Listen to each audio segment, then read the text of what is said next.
Welcome, everybody, to Debruary Day 2. It's pretty exciting stuff. I changed the music on the intro just for no reason other than I just wanted to. Today is a special day for those of you into numerology and spirituality and stuff. It's the day of twos, which is supposed to be a divine day guided by angels. And when you have whatever it is that you wish for, you put your wishes out into the universe, and the energy is very strong for them to come true. So it's a great day to have John here, who is the author of a book entitled Debt Free ASAP: How to Know. Wow, if I could only read my handwriting. You know what? I'll let him say what the subtitle is of his book.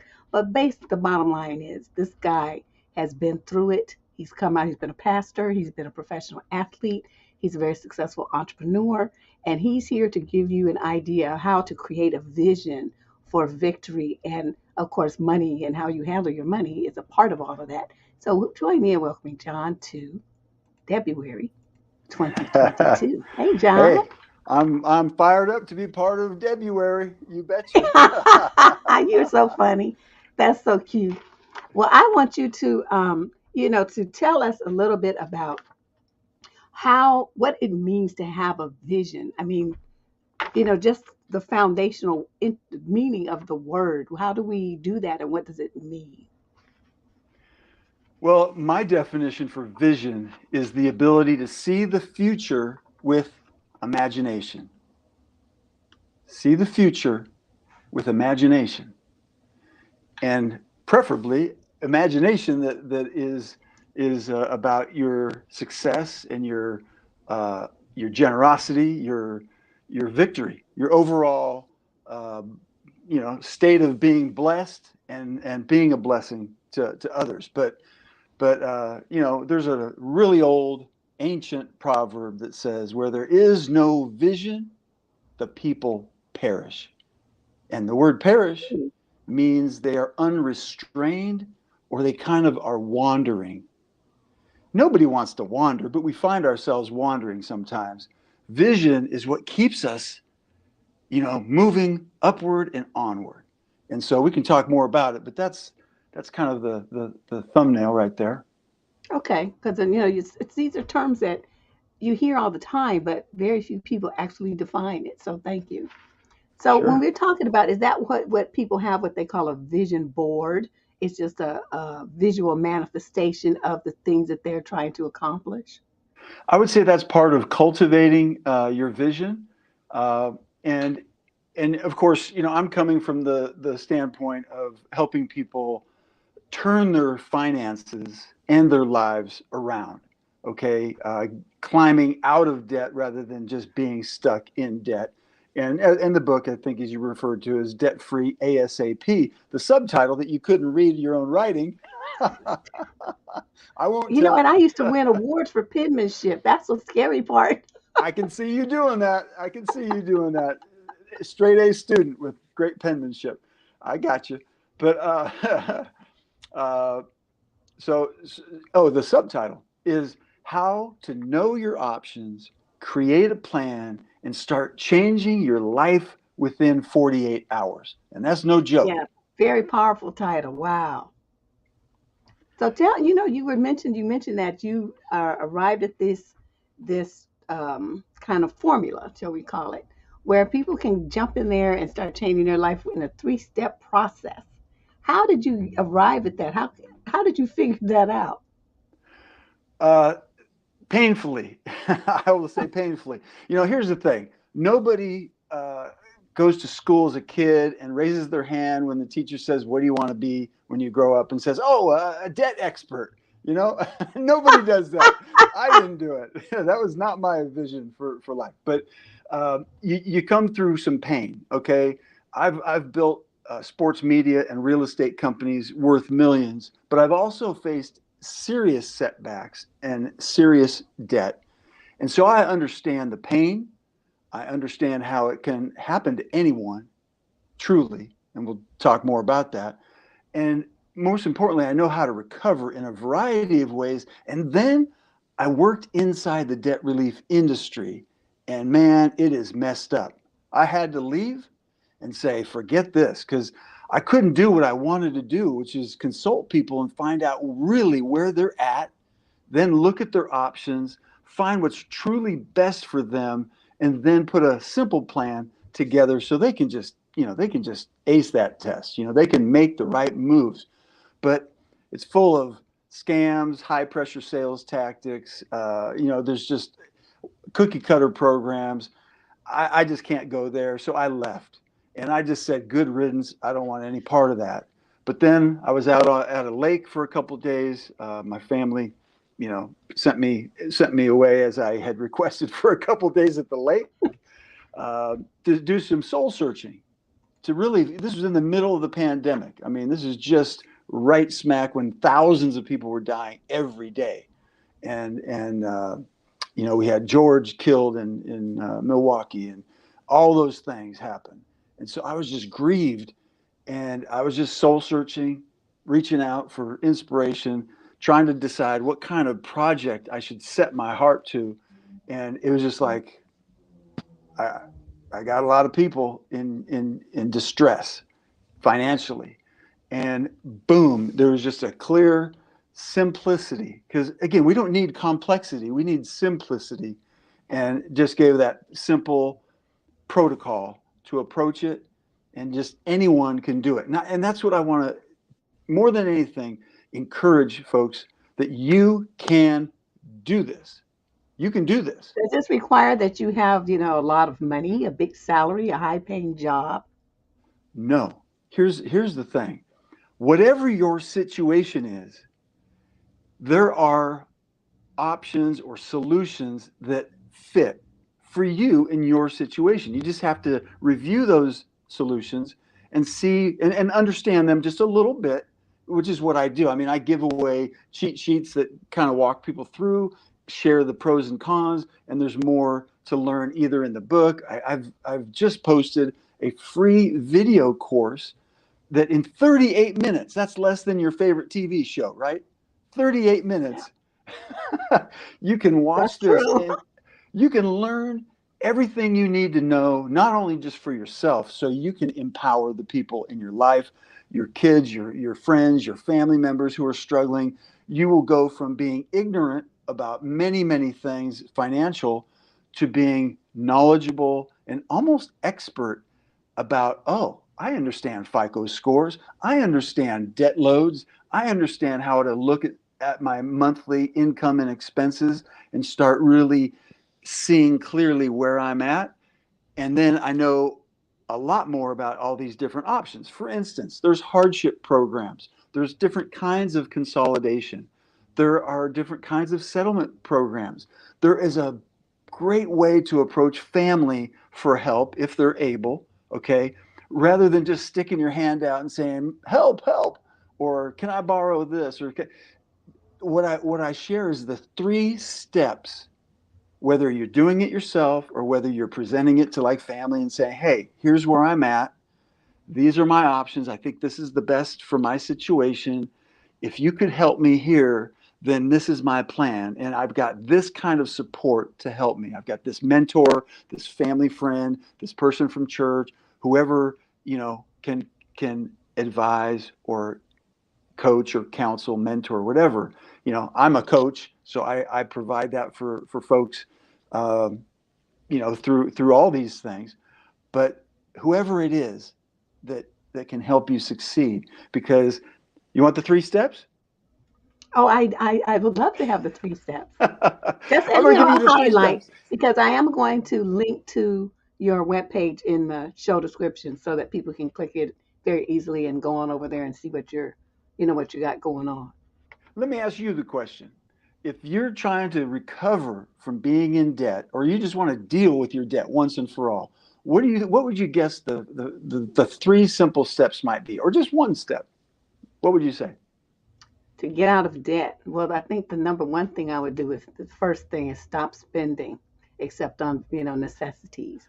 So to me, that's one of the steps people take. They want it right now, and there's not really the sense that maybe I need to have some kind of patience and kind of position myself so I can absorb this expense without really taking a huge hit in my budget and lifestyle. Maybe that means saving. Maybe that means clearing out stuff and selling stuff. I had a garage sale one time and made over $1,500 off of stuff that I was just gonna throw away. And I was like, hey, Yes. this is all right. You know what? We'll talk about something where when you look at your assets and your liabilities, you can even think about, hey, what can I sell in the garage sale? How much can I make? And then how can I use that money to pay off some debt? That's a classic example of when I tell people to review any kind of asset that you have, because either you can sell it or maybe even leverage it, meaning borrow against it at low interest to pay off high interest debt. You never know until you really take a close look. So your mindset, which you just shared, the mindset of, oh, I need to, watch my spending, right? Only necessities, and then kind of think through some recovery. You're on the right path, but I think you're way ahead of most people. Where I suggest the 3 steps are these. Let me see. Okay. Get in the camera Oh, I'm all ears. here. The 3 steps. Number 1 is assess your situation, meaning list those accounts.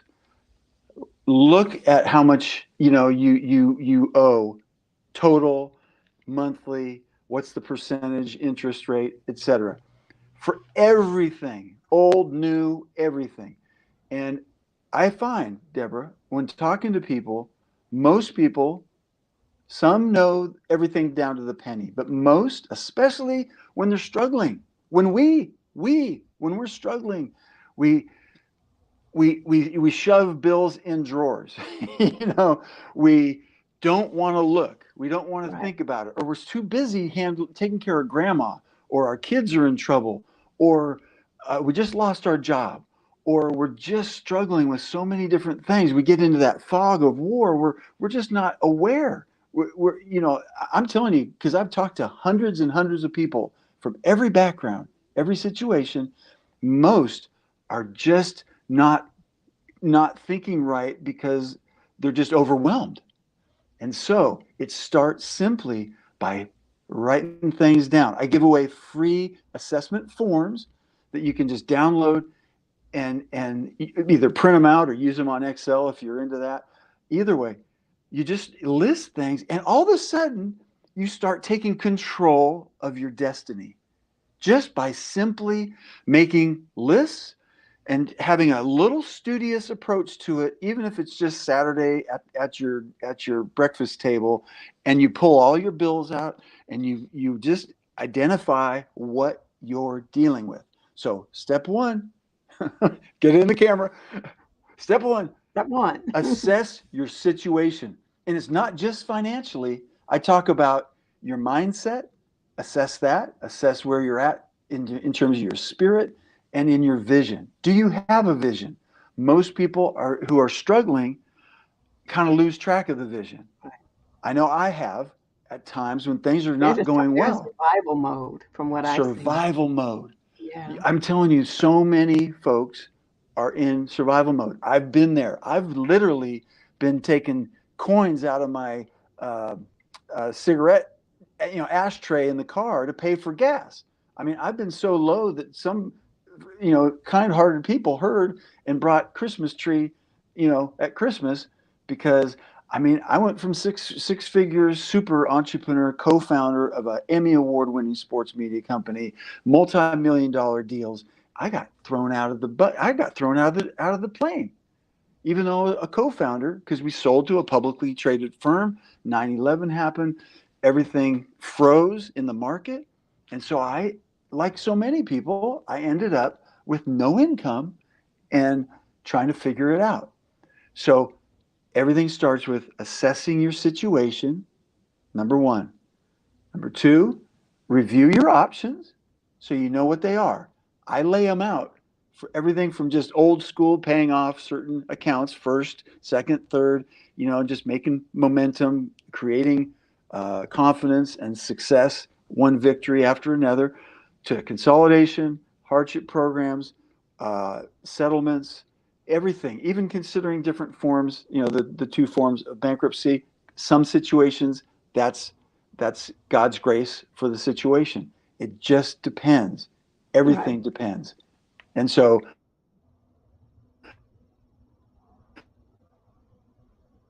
assess your situation, look at your options, get a plan, and we can talk more about that. So I'm going on and on. So you chime in here, Deborah.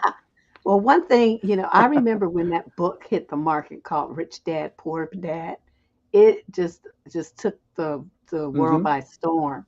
And it became very Mm-hmm. obvious that there are some people that are very knowledgeable and savvy with money, and they teach it to their children so their children have a leg up. And then there are other people that really don't know anything, and so their Most. children struggle. They Mm-hmm. just they struggle. And I wanted to see, what as a parent, because a lot of the people that are on this channel are single parents. Mm-hmm. Not to say that Yes. the father's not in the picture, but they're split up, and so Mm-hmm. the mother is trying to do the majority of the work by herself. So, as a single parent, do you have any tips maybe for one or two things that are very important that they teach their children early on? Wow, that's a great question. And one of the major causes of debt is divorce or separation. Basically being a single parent is so tough. Twice the expense, half the income, the whole bit. I mean, it's really, really rough. So my heart goes out to everybody who's in that situation. I would tell you this. It's almost like when you're on the airplane and they say if the masks come down, you got to put the mask on yourself before you put the air mask on your child, right? As you take a look at your own situation and just create the simple discipline of, hey, I review my situation, every month. I know my options, and I've actually taken action on certain ones that fit my situation, and I've been following a plan. That you can bring a child or a teenager or a grown adult, son or daughter in and talk about what you've learned or how they can do it in their life as well. So it can almost be organic. It's not like, okay, now I'm going to teach finances to my kid. It's bring the kid into the finances and let them understand that there's this simple approach, whether you're investing or recovering from debt. And I've dealt with both. And or building a business. It's the same thing. Where am I? Really take a good look, assessment, proper assessment, then look at what options you have. Like if you're considering starting a business, okay, what are the options that I have? Maybe it's a small business loan to get started. Maybe there's some kind of special program that's suited for somebody like me in my situation. You know, Oh, we're getting frozen here.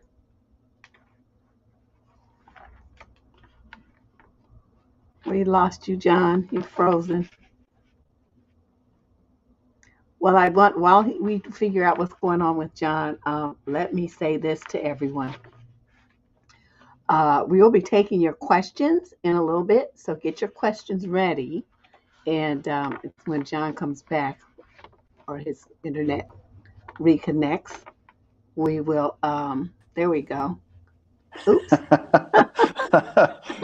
is we that your had way you of on there shutting me up? twice. It's like John has a twin. Oh my God. That's you just said enough of this guy. Let's kick him out of here. Yeah, it's like it just froze for some reason. I don't know. Yeah, But I was just telling them that, to get their questions ready for you, and that we'll start taking their questions very soon. absolutely. Sounds good. So And I and like what you had to say, about that. And so many single parents are just parents, period. I don't even want to like isolate singleness. They right, have this attitude that they buy get overexpend on their children. And it seems like they're trying to make up for something. I can't quite figure out what that is. But, right. like buying a growing toddler, $100 designer shoes and all this kind of stuff, fancy clothes with some labels, and it's like, you're not a homeowner. You take the bus. What are you doing who are you trying to impress with this attitude towards, looking a certain way? So, can you speak to that mentality? Wow, another amazing question because, yes, I believe what you just described is what happens when we lack a greater vision. You hear me? Hmm. A greater vision for me and my kids, let's say, will draw me forward, and I won't have to like compensate for the fact that we're kind of stuck. And I know that, and I'm just giving my kids things because I want them to feel better or whatever. I mean, we can lose our way, but when we have vision that's drawing us forward to a better place, we're willing to sacrifice. But you see, we don't do very well as people doing what we're supposed to do or what we should do, because most of the time we do what we damn well want to do, right? And we do what feels good. We It do seems what like a feels lot is based good, on feelings. temporary relief, partial relief, you know. But if we have a bigger reason drawing us forward, that's the thing about vision, and that's why I wanted to talk about it, because whether it's recovering from debt and envisioning yourself, seeing yourself, knowing that you can be a prosperous person, not a slave to debt. You can be a free and prosperous person, and you start projecting who that person is, and that person draws you forward. That vision draws you forward. I once had a vision hit me where I was literally living in my friend's guest bedroom. My family was still on the West Coast. He had invited me out to Dallas to help him build his small real estate company, and we built it into the number one real estate team in Texas, number two in the whole Wow. U.S. From nothing. I mean, from he had a great vision though. So I was riding along on his vision because I didn't have one at the time, and that's an important thing. Hitch yourself to somebody who has vision if you don't have any right now, and soon enough you will form your own. You will have divinely or through just an organic approach to seeing life, you'll gain vision. Well, soon enough, I sat and ate one day in this beautiful neighborhood near a lake with a fountain, big fountain out in the middle, gorgeous homes and everything. And the vision hit me, I'm going to live here, and I'm going to live here ASAP. And I'm sitting there going, I can't qualify for a loan. I can't I got no money. I'm living in my friend's guest bedroom. What the heck am I talking about? I mean, yes, I've built a successful company, but I got the boot, and I've been struggling here to recover. But once that vision hits, then you start taking action in the direction of that. So in my case, it was I'm going to drive around and just kind of check this area out, and just to kind of you know seize that vision. And I saw a sign in somebody's yard for sale or lease by owner. Beautiful home, stately home. And I'm sitting there going, I'm gonna call. I'm gonna talk to this person. I ended up talking to the person, explaining my situation, my vision, the fact that I'm helping building this company. I've got to bring my family out soon, starting to make some money again. And he was the coolest guy in the world. He goes, you know what? Don't need a security deposit. You just move right in, have your family come on out, no problem. Here we agreed on a lease, and he said, if you want to buy the house, if you can buy the house, within a year or so, or 2 years, or whenever it is, we'll do it. And I said, you got a deal, man. Wow.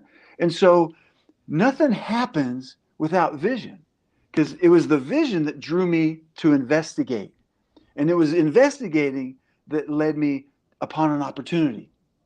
And even though I didn't qualify in any way, shape, or form, I still had a little bit of, unction or inspiration to say, you know what? Because this vision is so strong, it's like captivating me. We all need vision to draw us out of the pit, out of whatever we've been struggling in, and forward towards the prize. And so for me, it was beautiful real estate because that's part of my DNA. It's part of my background.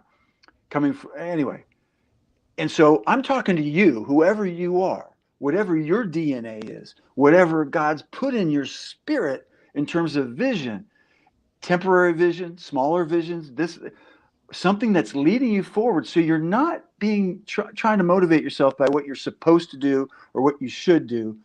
No, you're being led and like magnetized towards vision of what you can be, where you can go, and the life you can live.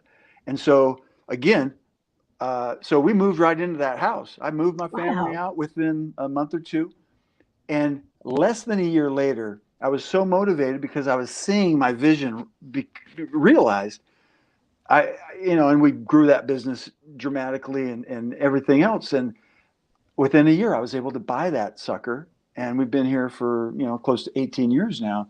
And like I told you, we're renovating all kinds of parts of Yeah. it now, finally, and this and that. But it's vision that motivates us. It gets So us out of John, bed in the morning. how do you get to the point where you trust your vision and you trust yourself to make it come true? Now, let me kind of explain it. A lot of people have, oh, I wish I could, I can, I'm gonna try it, this and that. But somehow they lose motivation. They talk themselves out of it. They kind of start projecting failure and defeat. Oh, well, I probably won't go to, I'm not, it's not going to work anyway, so I may as well not even try. That's that spirit of in finances. It's kind of a spirit of poverty versus that spirit of abundance, and that's always at war in all of us war in that. But what you're I think referring to is that defeatist. We're just kind of Yes. defeated. We've all been there. We have all felt defeated, and we've actually been defeated. I mean, like when I lose, as a college or pro athlete, when we lost the game, that's failure. You Yeah. lost. And so you have to deal with defeat. But for some of us, we get so used to one defeat after another, we're kind of just feeling like that's all there is, and we're stuck. So it takes a mustard seed, a kernel of faith in the vision to stay true to it. Now, you asked a great question, like how do we know whether it's like something to, I think, kind of like keep after? For Yeah, because I me, mean, I hate to say it, but some people have dreams or visions or whatever that are kind of goofy. unrealistic. Yes, very unrealistic. Like you're 35 years old and you say, "Well, I'm still trying to be a rapper. I'm still in the studio. You know Get a what? job." Well, you know what? Yes, get a job, but get a job that's in alignment with your passion and that vision, because you never know where it leads you. Now, a lot of people walk around with big, big dreams that are so big that they let them off the hook because they're so big. There's just no way they can make it happen, and they Right. kind of know that, and they live in that dissonance. But if we have a vision, we have to see how well it aligns with our DNA, our personal. I put it this way: your personal history, dreams, and DNA. They've got to line Mhm. up. You Okay. can't just be somebody who's never been a rapper. I mean, well, again, there's an exception. Always there's an exception. But let's just say you don't have a background in rapping, and all of a sudden you're sitting there saying, "Oh, my vision is to be a rapper." Okay, well, what's your DNA? Are you wired that way? Are you constantly writing poetry and rhymes and do you know what a hook is? Right. Can You you have a good can you put a flow. hook What's going together? on there? Do you have a flow? Do you have the beat in you? If the answer is yes, then proceed to, okay, what are my dreams? Okay, how realistic? How much talent do I have? Realistically, you know, Hmm. ask your friends, ask some family members. Hey, I'm kind of thinking I may have some God-given ability in this area. What do you think? Well, if there's some amen going on, like, yeah, man, I've seen you since you were 8, and you've been writing poetry and yapping at people, talking trash and this and that. You can really put it together. I think you should take steps. It's always the next step. It's just taking steps toward the vision. Steps towards the vision, whether it's getting out of debt or whether it's buying a house someday in that neighborhood. Well, what's the step that gets you moving in that direction? Maybe it's you complete your degree. Maybe you take a job as a teacher and start making 50, 60, 70, $80,000 a year, and you can pretty much do whatever you want to do. I mean, there's a lot of step by step. There's people who are plumbers who are making lots of money. There's people Oh who are yeah, out here they make like 150, 160 grand a year. how about hairstylists, cosmetologists, or cosmetics? You can make a great living. Where's your history? Where has it led you? What are your dreams and what's your DNA? Your history, your dreams, and your DNA. How do they align? Make sure that dream or vision that you have is in alignment with kind of who you are and how So you're that requires gifted. some reflection and some honesty. Yes, Right. honesty. Like, do you have world class talent as a gymnast, or do you have regional talent as a gymnast? And now you may teach gymnastics and live a life that you love because you're around gymnastics all the time and you're a professional in it. You make a living, you teach people, et cetera, et cetera. You know what I mean? Right. But if you have world class talent and drive, then you're competing and all that. You know what I mean? It's age and everything factors in, of course. But Well, yeah. you know, so So yeah. tell me about this, when what you have this vision and you achieve your dream. For some people, um, I think they stop short because they don't have a vision for what to do after that vision is realized. Do you have any tips for that? I mean, how do you keep your momentum going from one vision or one goal to another? Another great question. I'll tell you what, it happened to me where I think my dream or vision that I dug up as a young person, and again, it was against a lot of odds because I was just a skinny, knock-kneed, pigeon-toed kid, and I had a dream to play pro football. Okay, and so fortunately, by the grace of God, was able to, uh, you know, play several years. But my dream had been to make it there, to play on TV, to make some money, but it wasn't to have like a 10-year career or something because I kind of knew deep down I didn't have enough talent to be a great 10-year, you know, all pro, that type of thing. And so once, like you say, once you achieve a dream or fulfill a vision, chances are there's another one brewing. For me, it was to get into business. I had all kinds of entrepreneurial instincts. I was writing screenplays during my off seasons. I had a Hollywood agent, so writing and creating, and that led to the sports media company and everything else. Those things were there percolating. So if you achieve one, don't worry about it because there's something else that's going to lead you, forward, onward, and upward. Right? That I that's what think I'm so. that's what I'm I mean, saying. with me, I have so many things I want to do.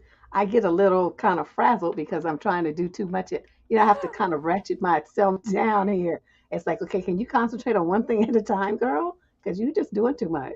And it just you put so much. My energy is too distributed, into too many different things. So that's personally, I'm confessing that's my problem. Well, as a creative, that's your problem because it comes with the territory. Oh, It's like a writer is writing a book and he or she is already thinking about all the other stories or right. other things. And see, look where you are. Look how far you came from a vision of, hey, I want to get on the air. I want to have this or that. I want to talk to people. I want to help people, and it converges. And now you're doing what you're doing. Well, now you're percolating and you're thinking about, okay, where does this lead? How do I realize other elements of vision and just take it Exactly. by storm, right? But one step at a time. That's all we Yeah. have.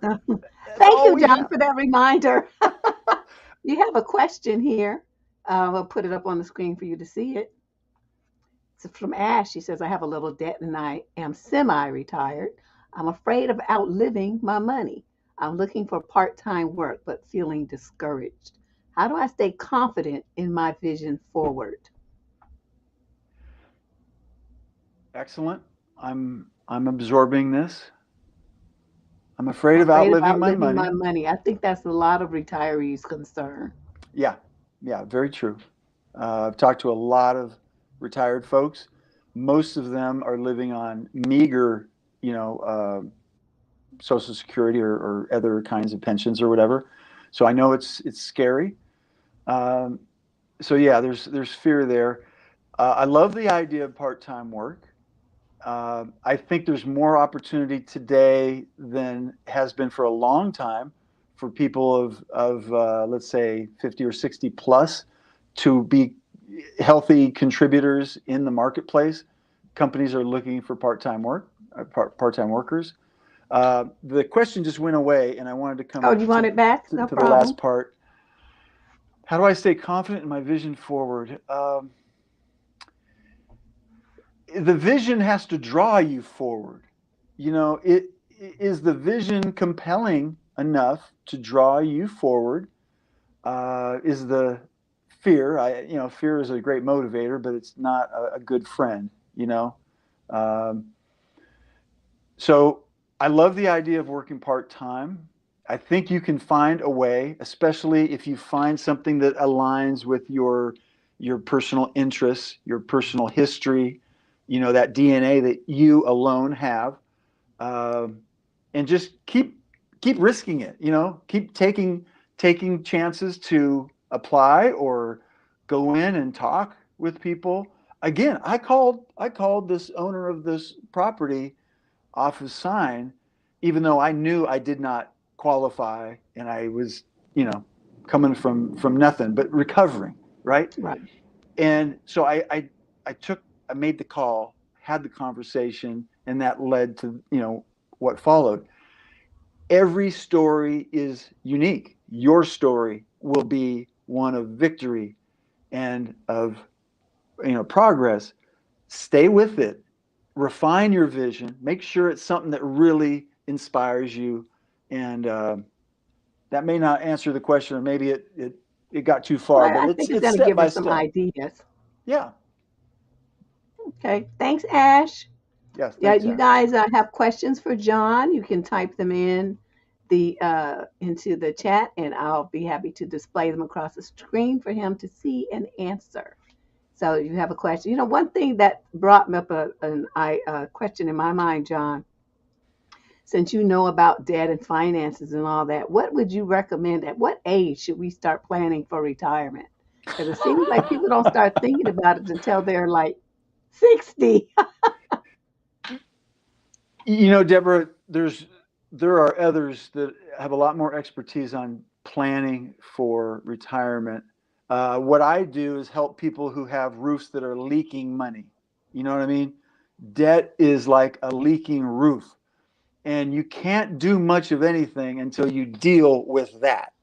Because if Gotcha. you're paying 20 to 30% interest on consumer credit, or you have a vehicle that's just 3 times more expensive than what you can afford, and we need to get you out of that. You need to, trade it in or trade down or turn it in or whatever. There's any number of approaches there, but we've got to deal with the emergency situation. And for millions of people, that's debt.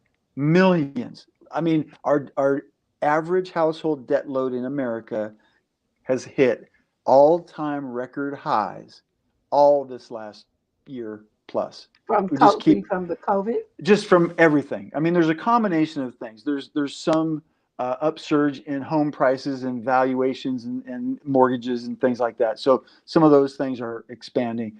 But what I'm talking about is 70% of Americans have more debt than they've ever had before. So we have to deal with the debt before we can talk about our future, because it's stealing our money. Debt steals your money right out of your pocket, because you know how you have a bill that says $55 to Victoria's Secret or Macy's or you know, Oh, like a minimum payment? MasterCard, whatever, your minimum payment. You send in that $55 and you might have five of it go towards the principal and 50 go towards the interest. Debt will steal your money all night long, forever, till the cows come home. If you don't deal with debt, you don't have any ability to plan your retirement. You can't plan retirement when you're dragging around a ball and chain that is debt. So it's like the roof that is leaking. You gotta deal with the roof. That's what I help Gotcha. people do. And as we work on that, we start learning about the rest of the structure of the house, the foundation, the framing, the utilities and stuff like that. You learn as you work on the emergency, and then you start cultivating, a mindset and knowledge. I'm telling you that oops, sorry. Oh, I do that all the time. Don't worry about it. I wanted to say that 38-minute free video, it's at freedebtvideo.com, by the way. Uh, you watch that, and if you take notes and get the free forms and stuff, you're off and running. Okay. And it will not only help you deal with debt, it will help you, like we talked earlier, teach your kids how to approach any challenge or even any opportunity. Where are you at? What are your options? What's your plan? And what kind of support can you get to help to make sure you're successful? Because I don't care what you're doing, whether you're doing a diet, an exercise program, buying a home, or getting out of debt. You need the whatever support you need to succeed. We all need support from knowledgeable people to make it. And so that's super important. Anyway, Okay, here's another question for you. To save money in spite of your debt is probably what she really means. again, saving money while you still have debt that's in your pockets or in your purse, taking your money nonstop, doesn't make a lot of sense. I mean, as a practice, as a hey, this is a habit that I'm creating in my life. I love the idea. So, is it Bevelin? It's Bevelin Yes, who's asked the question. So, correct. Bevelin, here's the deal. Start saving money in a systematic way. Every time you get money in, take $10 and open an account. Open an account or put it in an envelope, but that's a little chancy because you'll grab it for pizza when you're short. So put $10 into an account. Put $10 into the account every time you have money coming in, and you start saving. Okay, but hear me, saving money, if you still have debt that's stealing your money off the top, doesn't make sense. Use your money to get rid of the debt so you can actually shift from being negative, under, in the red, into positive, you know. Gotcha. That makes more sense. But Because the let's interest that talk they more pay on specifically about whatever how you to save save money. is not eating Uh, much as they charge for interest on credit. and the fastest way to save money is to get rid of a debt. Like if you have a debt and you're paying it every month, even if you're probably paying a minimum, or most people are, get that sucker paid off. And now you don't have that money going there every month, and you can do something positive with it, like pay off the next debt. Next, the sister, the cousin of that debt is the next debt. You know, pay that one off to go away and not come back. Uh, but you were early on. You were talking about saving money. It's being a little bit frugal because you have vision. Again, nobody wants to be penny pinching and tight all the time. But if there's a vision of a better future that you are pursuing, you can have the discipline. Here's here's something. People don't, like, if you're an athlete, you exercise and you do the physical fitness work because you want to obtain the prize, right? You want to Right. succeed in your sport. It's not an end in itself. It's because you have a vision for where you want to go, what you want to do. Same thing with money. Just I want to be a person who has more than enough, not less than enough. I want to have the ability to give, the ability to bless, and not be, under duress constantly. And another thing that's so important, you talk about spiritual life. Our words are very powerful. Bible says that life and death are in the power of your words. The power of life and death are in our words. So a lot of people will say, "Oh, I'm always in debt," or "I'm never going to get out of debt," or "I never have enough money." If you hear these two words, always or never, if you're saying it about yourself, about your situation, or about somebody in your life, if you keep saying always or never, those are judgments. Those are Ooh. bad, heavy duty judgment words.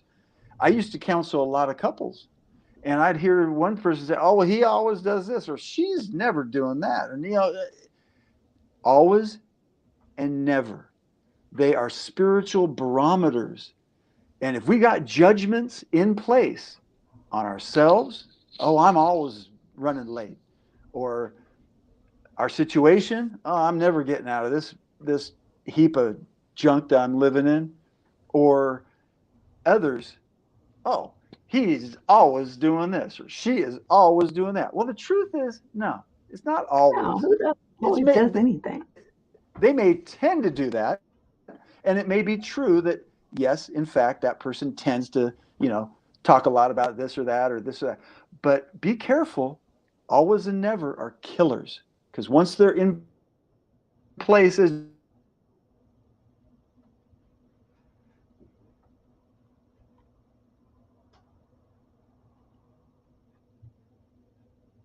Uh-oh.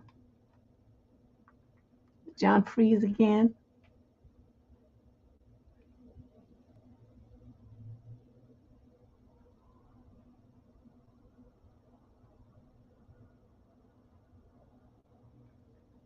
Something happened. You guys hold on. We'll get him back in a minute. Okay, there he is. I'm back. He's back. Well, we have a question for you. That's, So she's in the chapter 13. She should go to chapter 7 now. yours to Hmm. purchase a home. I live in my mom's house, but it can be foreclosed on any time. Okay. All right. Pretty natural. That's a Yes. tough situation. I'm hearing you. I'm feeling you. Chapter 7 is appropriate if you do not pass a certain income threshold and if you don't have assets of high value. So, yes, chapter 7 would be more appropriate than chapter 13 for that situation. Uh, Again, I don't know all your circumstances, so I can't really speak to it. Um, but, you know, just reading what I am here, purchasing a home, you can recover from chapter 7 or 13, chapter 7 especially, because it's a shorter process. Okay, it goes by much faster, and you can keep assets, and there's a payment program. But did you say you have an income or um anyway? So if mom's in a tough spot in with foreclosure looming, and you're living there, yeah, you're going to have to wait to purchase a home until you get your finances pulled together. That's the bottom line. Uh, but it's possible, and your scores and your overall profile can recover quite rapidly, literally within a year or two. And that may sound long, but like in my story, I made movement towards my vision even when I had nothing. But within a year, I had enough to make it happen. And all things are possible when we're taking little steps faithfully in the direction we want to go. That sounds good. Thank you, John. Sorry I about the hope car, that by works. the way. Yeah, that's tough. Yeah. Um, Here's one more. Lovey, how to lower the percent of the I see. interest. I I see. think that's what she means. Here's the question. The question she's asking, I believe, Lovey, is, do I target and prioritize something with like an interest rate that's lower or the balance that's lower or vice versa? Here's how it really works. I call it the high-low kind of decision. Do you go after high interest debt that you have that's stealing more from you than some of your other debts maybe? Or do you go after your lowest balance? I suggest you go after the lowest balance because it's usually the fastest way to experience success, right? And to celebrate. We have to celebrate as we recover. We want to be high fives, happy dance, whatever you do to celebrate. Give yourself little treats like, hey, when I pay this one off, this $300 bill over at, again, I say Macy's just because, I think most people know Macy's, if I pay that off, I'm going to go out to lunch with my friend, or I'm going to take my kids out for dessert or whatever. I mean, boom, pay it off. You feel good. And then you target the next one, right? Gotcha. I would say go after low hanging fruit like that. Then once you get some momentum, and by the way, get my book. It's cheap. It's going to change your life for like $3, as an ebook. If you like the paperback, it's not expensive either. Or go to the free video course, 38 minutes, shorter than your favorite TV show. You're going to learn everything you need, and you're going to get some free resources. Go for it. freedebtvideo.com. Check it out. And then just put it into your situation, your options, and keep going from there. You're going to do well. You're going to do well. So, John, I want to give you a chance to, kind of sum this up and once again let everyone know where they can find you. And I repeat, ladies, listeners, I will put his website link in the show description if it's not already there. And you can just click the link and go and take advantage of the free things that he has available for you there. Mm-hmm. Yeah, I mean, most people who buy books these days, they do it through Amazon. You know, my book, fortunately, was a Amazon #1 new release last January, as soon as it hit, and it's been doing well. You can get a copy, an ebook, a Kindle, version, or a paperback. Other places sell it. It's just a matter of, I don't know where you would do your shopping for it. You won't walk into Walmart and find it though. You need to order it, somewhere else, like Right. online. And this free video course is at Free Debt Video. I mean, it's free. It's about your debt, and it's a video you can watch. And then from there, you can click on a button to get the free forms. And heck, I mean, if you want some personal assistance, I have put together something where I give a full consultation with support, coaching support for less than $100. I mean, it's crazy. People say but again, thankfully, I'm not out to make money off of people's situations, and I'm not selling anything. I'm not selling debt settlements or consolidations or this or that. I'm trying to help anyone navigate what's the best for their situation. Period. That's That it. sounds wonderful. Thank you, John. You guys, you hear that? This has been a wonderful, wonderful guest to launch Debruary because you're the first guest. And Woo. yesterday I started, and it was just me. So you're the just first you, guest. just you carrying on. Yeah, just me, just being me. But I this love this it. was wonderful, absolutely wonderful information to share on as people try to reposition themselves to start becoming more of a winner. So thank you, John, for coming through and for reaching out. To victory and beyond. Yes, to all that. Keep Thank it up. you, All and I'll right. talk Thank to you you. soon. Bye All bye. righty. Bye bye. So, you guys, I hope you enjoyed that. I sure did. It's nice to hear some conversation. We do primarily talk about relationships, but it's still nice to have a guest on who is talking about something other than relationships for a change.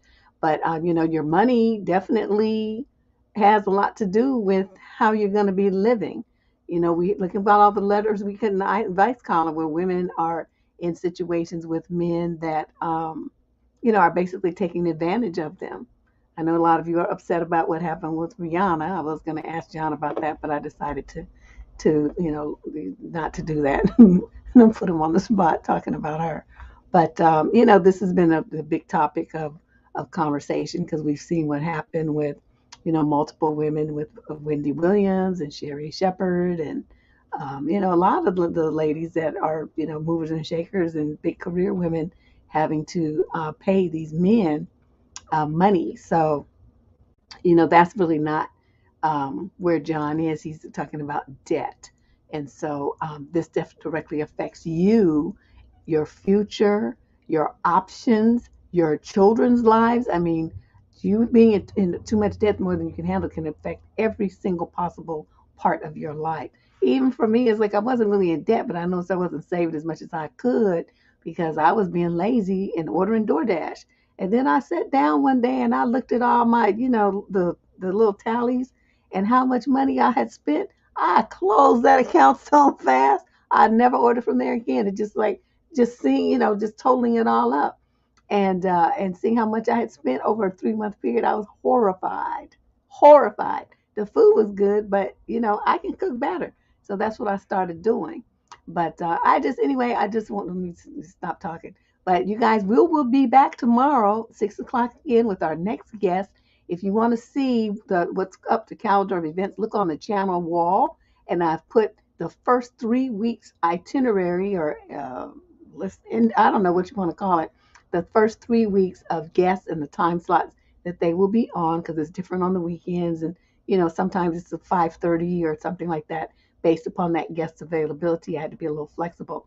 But check that out and then be sure to go to those show pages and reset a reminder for yourself so that you don't miss any of the guests that you want to see.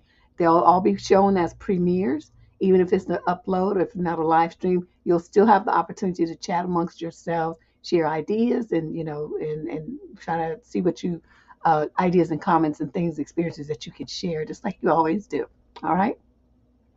So that's it for today. And I will see you guys here tomorrow. What's tomorrow? I think we have John Moore on tomorrow talking about setting healthy boundaries.